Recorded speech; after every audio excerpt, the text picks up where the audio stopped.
अभी कुछ महीनों पहले ही अनुज की शादी हुई थी और घर में नई नई बहू आई थी। बहू का नाम सोनी था। सोनी अपने पति और ससुर से तो बहुत खुश थी, लेकिन सास की हरकतों से बहुत परेशान थी। उसकी सास संतोष बहुत कंजूस थी। एक दिन उसके घर के नीचे सब्जी बेचने वाला आया तो संतोष सब्जी लेने के लिए नीचे गई और सब्जी वाले को बोली, ये एक करेला कितने रुपए में दिए? तो सब्जी वाला कहता है, माँ जी 50 रुपये किलो दिए। संतोष कहती है, अरे भाई, मैं ये एक करेले का दाम पूछ रही हूँ, ये एक करेला कितने का पड़ेगा, ज़रा वो बताओ। तो सब्जी वाला बोलता है, माँ जी ये एक करेला आपको 15 रुपये का पड़ेगा, लेकिन आप बस एक करेला का करोगी क्या? तो संतोष कहती है, तू ये सब छोड़, तू अपना बस सब्जी बेच और बेचकर घर जा। ये ले 10 रुपये और एक करेला दे। फिर संतोष सब्जी वाले को 10 रुपये देकर एक करेला ले लेती है। सब्जी वाला मन ही मन कहता है, अब इसके घर के सामने से शांति से ही चला जाऊंगा, कंजूस बुढ़िया।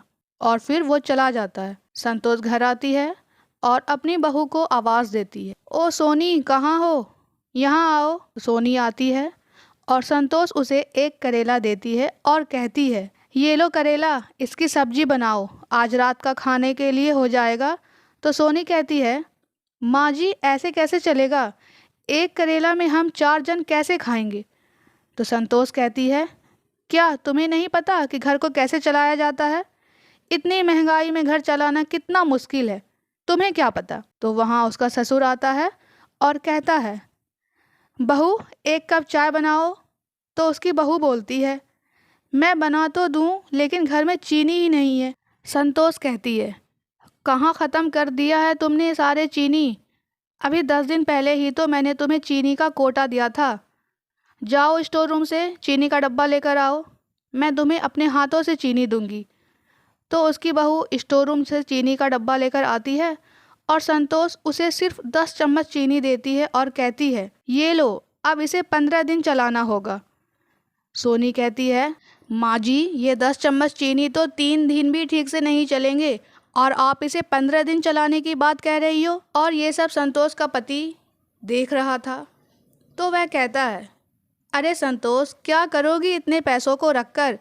मेरी तो पेंशन भी आती है और भगवान की दुआ से हमारे बेटे को अच्छी कंपनी में जॉब भी है, तो पैसों की तो किल्लत है नहीं कि तुम इतना बचा बचा के चलो। संतोष की ये हरकत से उसके घर के सारे सदस्य परेशान थे। एक शाम घर पर एक आदमी आता है जो कि बिजली विभाग से रहता है। वह आता है और कहता है, माँ जी बिजली का बिल ले लो। तो संतोष बिजली का बिल लेती है और देखती है 8,000 का बिल आया है।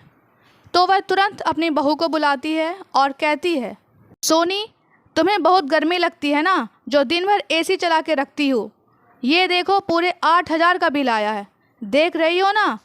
तो सोनी कहती है, माँ जी तो क्या करूँ, इतनी गर्मी ही पड़ रही है। फिर उसका बेटा वहाँ पहुँचता है और अपनी माँ जी और पत्नी को परेशान देखकर कहता है, अच्छा कोई बात नहीं, मैं ये बिल भर दूंगा। फिर रात होती है, लेकिन संतोष के दिमाग में कुछ ना कुछ चलता रहता है और वह सोचती है, क्यों ना बिजली मिस्त्री को बुलाकर मीटर से छेड़खानी की जाए, जिससे उसका बिजली का बिल कम आए। और वह फिर दूसरे दिन ऐसा ही करती, बिजली मिस्त्री को बुलाती है और बिजली मिस्त्री उसके मीटर से छेड़खानी करता है। और उसी बीच उसकी बहू कहती है, माँ जी ये बहुत गलत बात है, अगर हम लोग पकड़े गए तो हमें जुर्माना लगेगा। लेकिन संतोष कहती है, अरे तो चुप कर, ऐसा कुछ नहीं होगा। फिर वह मिस्त्री उसका काम कर देता है। फिर 1 महीना बीतता है और फिर से बिजली विभाग से एक आदमी आता है और कहता है, माँ जी बिजली का बिल लो।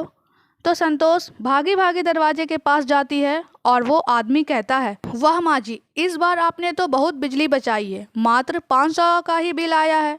तो संतोष कहती है, हाँ मैंने बहुत बचाया है। और ये बोलकर वो मन ही मन मुस्कुराती है, क्योंकि उसकी तरकीब काम कर जाती है। और वो अंदर जाती है और कहती है, देखा बहू, मेरा दिमाग, मैंने कैसे बिजली चोरी की कि किसी को कुछ पता भी नहीं चला। चलो एसी ऑन करो, मुझे गर्मी लग रही है। और ये सब बात उसकी पड़ोसी दरवाजे पर रहती है और वो सुन लेती है और वो बिजली विभाग वालों को कॉल कर देती है। फिर शाम में बिजली विभाग वाले 2 लोग आते हैं और कहते हैं, माँ जी हमें आपका मीटर चेक करना है। और वो मीटर चेक करने लगते हैं और उसकी चोरी पकड़ लेते हैं और संतोष से कहता है, आपको अब जुर्माना लगेगा, वो भी पूरे 15,000 का। ये सुनकर संतोष घबरा जाती है और वहाँ पर उसका पति और बेटा भी आ जाता है और वे लोग जुर्माना भरते हैं और फिर सब ऐसे ही शाम में बैठे रहते हैं।